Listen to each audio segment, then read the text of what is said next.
Alright, so we are multiplying and dividing. So I'm going to start by trying to factor everything. On this one, that 16x doesn't do anything. The denominator can factor to two binomials, x plus 1 and x plus 1, because 1 times 1 makes 1 and 1 plus 1 makes 2. Up on the top of here is a GCF of 2 I can factor out. And then nothing I can do with the 4x squared down there. Now I can cancel off an x plus 1 and one of the x plus 1s. I can do a little bit of reducing, like 4 goes into 16 4 times. And this x can cancel out with one of the x's, so I'm just going to cross off the exponent right there. And I do believe that leaves me with 4 times 2 on top makes 8. And there's an x plus 1 and an x down below, so I'm going to write it like this. I think that's my final answer. Letter B, we need to factor everything, but I also need to flip over that one, so I'm just going to do that sort of on the fly here. Let's see, looking at the top, wait a second. This guy right here, that top one, cannot factor.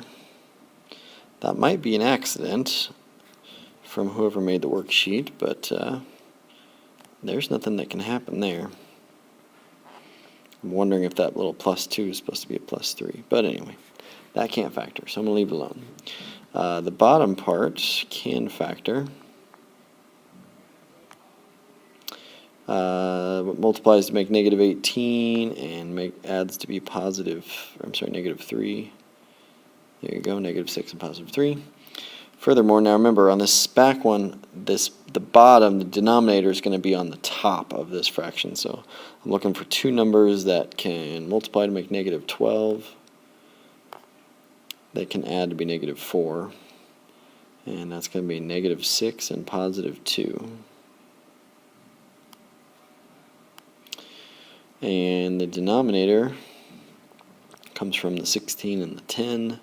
It's going to be x plus 8 and x plus 2, I believe.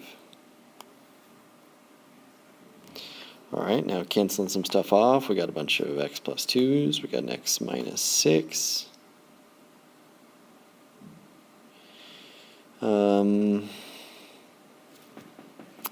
And I think that's it from what I can see.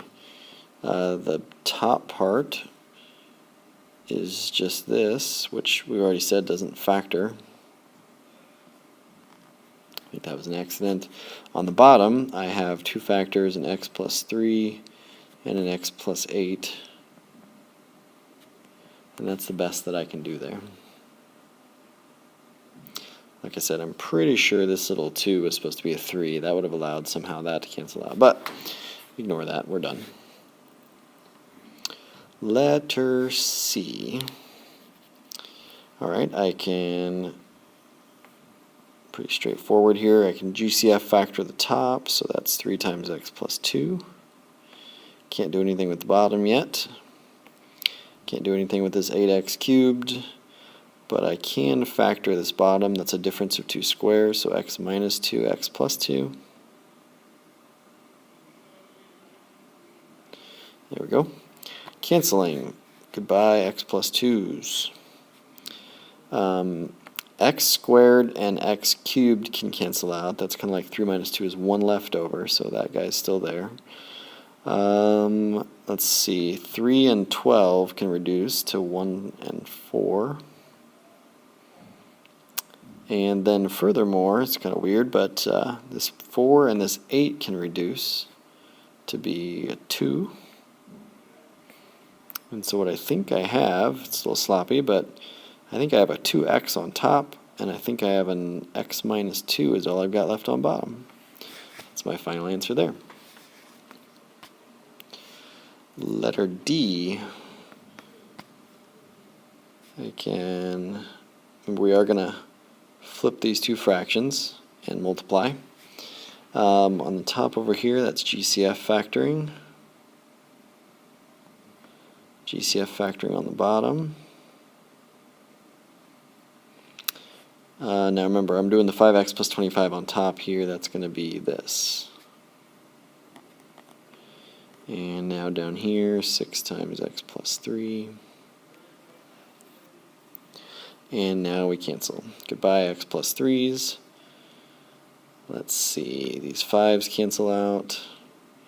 3 and 6 reduce to 1 and 2. So by my eyes, I think the final answer is, let's see, there's an x plus 5 on top, and a 2 times x plus 2 across the bottom. I think that's it.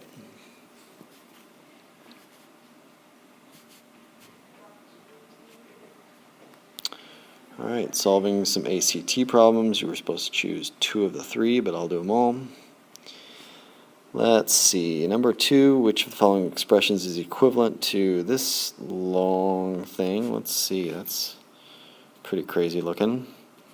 You know, we can see that all of these numbers, these answers have a little plus 3 back there, so that's not really going to help us out at all. You can see there's several with 2x squared. We see a couple 8x's. I'm just sort of analyzing these answers here. So as I look across this problem, I'm seeing the 2x squared right there, and I'm looking across. I don't see any other x squareds to add that to or subtract. So I am definitely sure that that must be in the answer. So at this point, I can cross off those 2 answer choices.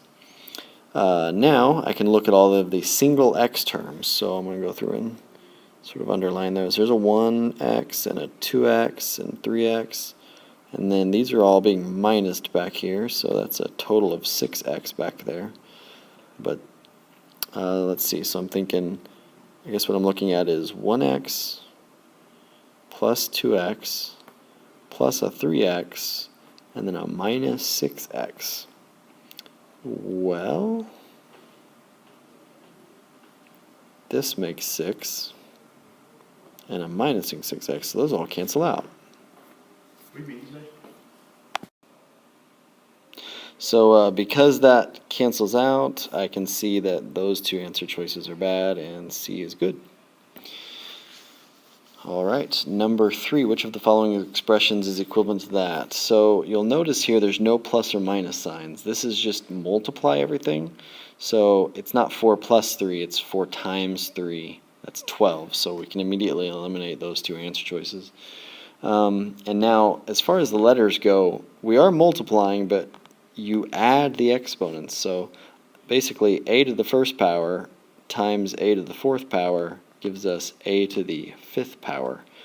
And there's only 1 answer choice left with that, so I'm pretty confident it's that. Checking the b's, I can verify that as well. B squared and b cubed makes b to the 5th as well. So feeling pretty good about that. Let's see, last one. Given these functions f and g, what is the value of f of g of 1? So the trick here is that this is composition of functions. First I need to find g of 1. I'm going to get that answer and stick it into the f function. So g is this guy right there, so 1 squared plus 1 is 2. So now I'm going to stick the 2 into the f function, which is x plus 3, so 2 plus 3. That makes 5. And we're done with our homework in 9 minutes. Good job.